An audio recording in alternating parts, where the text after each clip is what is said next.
সচিবালয়ে সমসাময়িক বিষয় নিয়ে সাংবাদিকদের মুখোমুখি হন আইন উপদেষ্টা ডক্টর আসিফ নজরুল। ফেব্রুয়ারিতে নির্বাচন আয়োজনের বিষয়ে সরকার দৃঢ় প্রতিজ্ঞ বলে আবারও জানান তিনি। আমরা সরকারের পক্ষ থেকে ফেব্রুয়ারিতে নির্বাচন করার ব্যাপারে দৃঢ় প্রতিজ্ঞ। এটা আমাদের প্রধান উপদেষ্টা বারবার বলেছেন। নির্বাচন কমিশনকেও সেরকম ইনস্ট্রাকশন দেওয়া হয়েছে, ওনারা সকল পদক্ষেপ গ্রহণ করছেন। নির্বাচন নিয়ে প্রধান উপদেষ্টার সাথে বিভিন্ন রাজনৈতিক দলের বৈঠক এবং পিআর পদ্ধতি সহ নানা দাবির প্রসঙ্গে আইন উপদেষ্টা বলেন, বিভিন্ন বিষয়ে রাজনৈতিক দলগুলোর মধ্যে মতভিন্নতা থাকতে পারে, তবে প্রয়োজনীয় মুহূর্তে তাদের মধ্যে ঐক্য দেখা যাবে।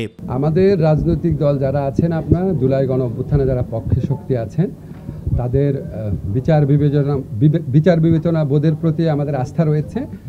এর আগেও বিভিন্ন ইস্যুতে ওনাদের মধ্যে মতবিরোধ হয়েছে, মতবিরোধ শেষও হয়েছে, আপনারা দেখেছেন। তো ওনাদের বিচার বিবেচনা বোধের উপর আমাদের আস্থা আছে। আমরা মনে করি যে প্রয়োজনীয় মুহূর্তে আমরা তাদের বিভিন্ন ব্যাপারে মতভিন্নতা থাকতে পারে, প্রয়োজনীয় মুহূর্তে অবশ্যই আমরা তাদের মধ্যে ঐক্য দেখতে পারবো। প্রধান বিচারপতির সাথে সেনাপ্রধানের সাক্ষাতের খবরটি গুজব জানিয়ে প্রধান উপদেষ্টা এবং রাষ্ট্রপতির সাথে সাক্ষাৎ নিয়ে বিচলিত হওয়ার কিছু নেই বলেও জানান আইন উপদেষ্টা doctor Asif Nazrul. Army chief প্রধান বিচারপতির সাথে দেখা করেছেন এই ধরনের কোনো তথ্য আমার জানা নাই। আমি দু একটা পত্রিকায় দেখেছি, আর অনলাইনে এটা নিয়ে নানান গুজব গুঞ্জন হয়েছে দেখেছি। এসব গুজব গুঞ্জন নিয়ে বিচলিত হওয়ার মতো কিছু নাই।